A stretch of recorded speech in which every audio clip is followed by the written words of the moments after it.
Sa balita karon bay,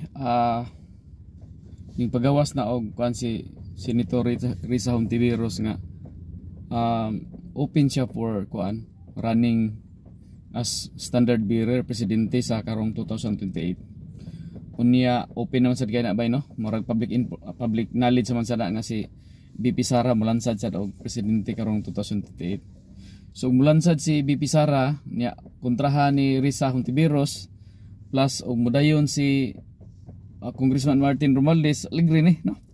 Nindot ni nya murag akong tan-aw barugan ako ang panag-an bay nga mudaog gyud by 2028 si BP Sara.